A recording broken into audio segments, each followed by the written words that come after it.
Principles. Successful language learners might have different methods or ways of learning, but they all stick to certain key principles. These principles lead their learning journey. In this section, we're going to cover these principles. No matter what language you learn, what method you use, you need to stick to the following principles to acquire the language rapidly. Number 1. Learn, don't study. Language learning is not an academic subject to study. It's not like math. It's acquiring a set of skills. I like to think of it as bodybuilding. You train your muscles, your brain, and your tongue and ears. It's more of a psychological and physiological training than academic learning.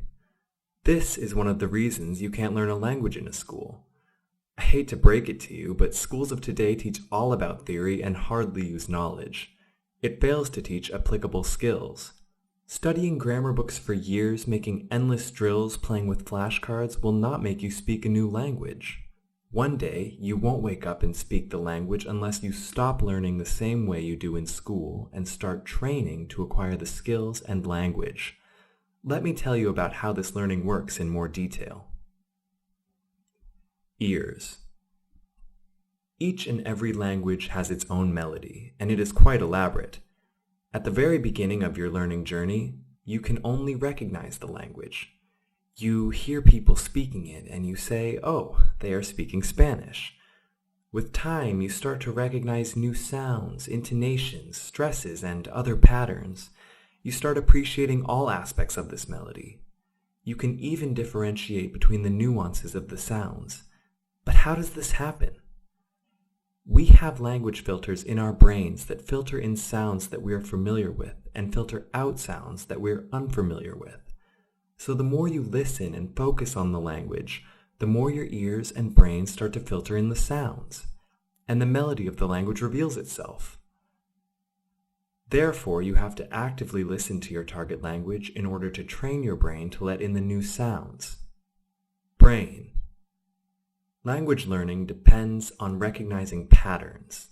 If you look at it from an input standpoint, language consists of vocabulary and grammar patterns. In order to understand and speak the language, your brain has to be very familiar with these patterns. Whatever you do to learn a language, your brain needs to be exposed to the different patterns of the language so many times so that it soaks them up and they become automatic, so that you don't have to think hard when you need them. Tongue. Each and every language has distinct sounds. For example, Spanish has a rolling R, German has a glottal H, French has a soft R, and Arabic has a lisp S. You need to be able to make those sounds to speak properly, and there is only one way to learn to make them. Practice. You need to watch and hear a native speaker and try to produce the same sound. You need to see where they place their tongue to produce the sound. Number 2. Motivation. Here is the most common language learning story. John wanted to learn X language, say Spanish. He started learning it, but then something came up and he quit. Well, he still wants to learn. He says one day he'll speak the language, but wanting is not enough. Even though language learning is not as hard as most people think, it still requires quite a lot of effort. It needs to be a priority of yours. And most of the time, we start with a lot of motivation and then lose it. To be successful in this journey, we need both long-term and short-term motivation. In the 4th chapter, I'm going to share with you the strategy used by polyglots to stay motivated. Here in this course, I'm going to give you all the tools you need.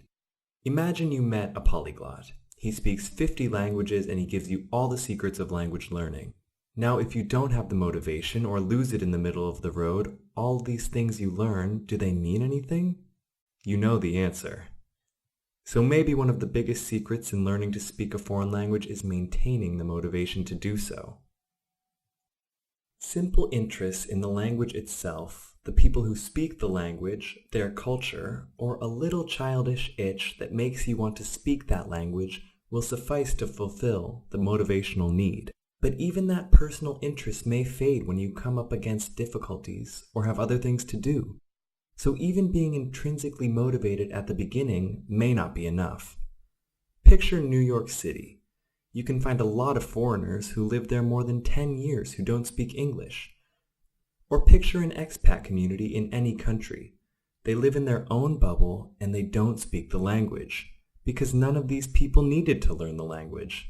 They live with their families, they have their own friends who speak their language too. So if you really want to learn a foreign language, you should change your mentality from want to need. From should to must. You need to say, I must learn this language because I really want to meet Spanish people and communicate with them in Spanish. I must learn Chinese because I want to do business in China. I must learn Turkish because I want to learn about Turkish culture. I must learn about X because I want to learn about Y. I'm going to tell you what strategies polyglots use to keep themselves motivated later on, and the next principle will also help you through a motivational problem. Number 3. Relevance. You need to focus on language content that is relevant to you. Your goals and interests must be an important criteria to choose the material you're going to use. The learning must be meaningful to you, because meaningful learning is much more effective at long-term retention than rote learning. If your primary reason is speaking the language, then you should focus on that. You shouldn't put your energy into learning academic words or reading novels. Also, when you are over the threshold level, when you are more comfortable to understand the main idea of what you read or listen to, you need to pick content that matches your interests in your native language. Do not watch or read about something that you wouldn't do in your native language. One thing polyglots do is they focus on the content that is related to their interests. They use the language as a vehicle to learn more about their interests. They say what keeps them motivated is the desire to learn and achieve things about their interests that they can't do in their own native language. For example, Tim Donor is interested in Persian culture and he wants to read Persian poems. So he learns Persian from poems and novels so that while he is achieving his goals faster and more efficiently, he learns relevant vocabulary based on his needs and he keeps himself motivated. My polyglot professor, Shane McCallum, is very interested in international politics, so this gives him a motivation to learn almost every language. One of the reasons meaningful learning is more effective is associations. Linking new information with existing information already stored in our long-term memory, and this helps us learn new things faster. So skip learning a language for the sake of learning it and enjoy your interest in your target language. Wouldn't that be more fun? Number 4. Routine. Consistency. Sticking to a routine is one of the ultimate secrets. It is often said that we are creatures of habit, in that many of our daily activities end up being a matter of routine rather than direct deliberation. This is extremely true for language learning. Consistency is very important. Now this may come as a shock, but polyglot Kato Loam, who speaks more than 17 languages, once said, "The time spent on language learning is lost unless it reaches a certain daily and weekly concentration." Let me repeat that for you. The time spent on language learning is lost unless it reaches a certain daily and weekly concentration. Each and every polyglot has their daily routines. And pay attention here. The key word is daily. If you want to learn a language rapidly, you need a daily routine. You should get exposed to the language and learn every day. Only half an hour to an hour is necessary, but it must be done every day. Then use your dead time for listening. While you are waiting in line, driving, cooking, cleaning up. If you stick to your routine for a couple weeks, it will become a habit and produce results. This is why learning a language in school is very difficult, because the time spent on learning in classroom is lost. It is not concentrated. People think that you can't learn a language in a short time, but actually you naturally learn it in a short time because you need to learn consistently. Putting an hour every day adds up to a much bigger number compared to learning in a classroom. In the next chapters, I'll show you how you can build your own learning routine. Number 5. Your psychological state matters. It is difficult to learn a language if you are under stress, anxious, or worried. All of these states impair your memory and learning. If you are relaxed and curious, you are going to learn the language more quickly. Try to clear your mind before sitting down to study a language. If you are constantly thinking about life's stresses during your study time, your learning will be impaired. Try an activity like stretching for 5 minutes before you begin studying to transition your mind into learning mode. Think of learning a language as a hobby. Think of it as a relaxing activity you do for enjoyment. Another big obstacle that discourages or prevents many people from learning a language is ambiguity. You'll face tons of ambiguity in the beginning of your learning journey and some later, and it might frustrate you. You must be tolerant of ambiguity. Otherwise, when native speakers talk to you and you don't understand a couple words, you will be stressed. Or you read something or you watch something in your target language and you don't understand many words in the beginning, it shouldn't stress you out. I know how stressful and frustrating this process can be, but it's okay.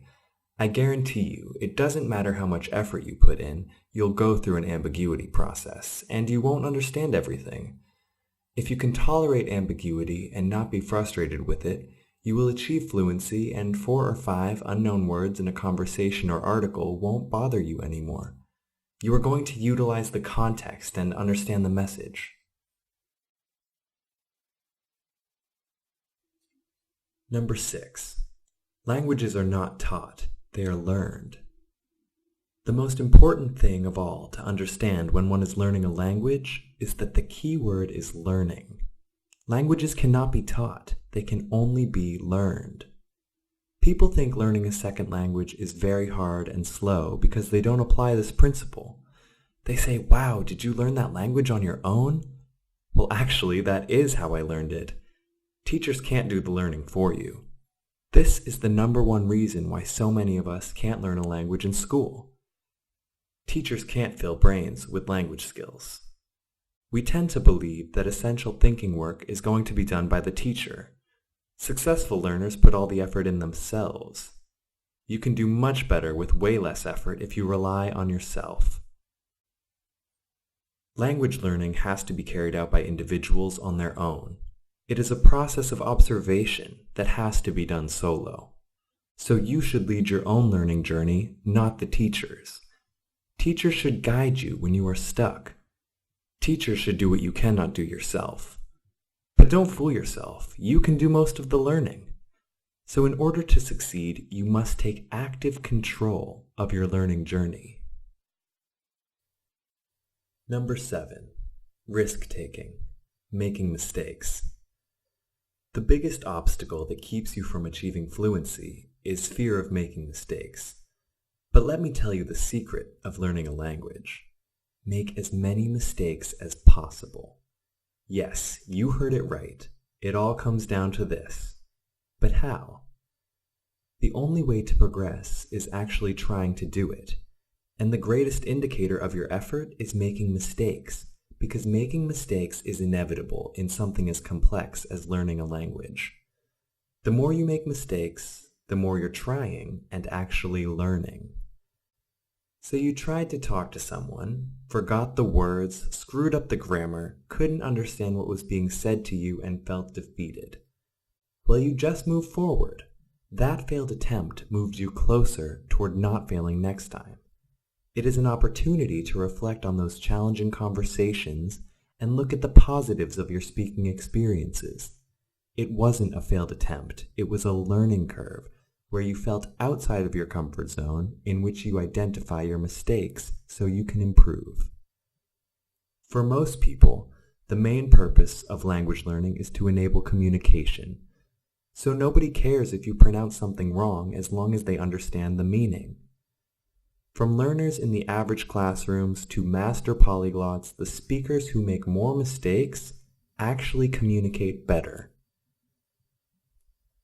Looking back on my younger self, I had quite a rich vocabulary since I used to do a lot of research on my interests using the English language, and I would do very well on grammar tests. According to the testing system, I was a very good English speaker.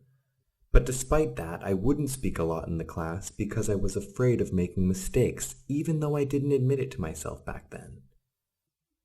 And there was this girl. She would talk a lot with her very limited vocabulary, and she would make mistakes here and there, and I would pity her.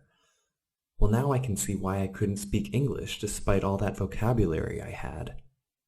Don't wait to put your skills in action. Go make mistakes. I know we tend to wait until our skills are perfect, but remember, your skills won't get better if you don't put them in action as soon as possible.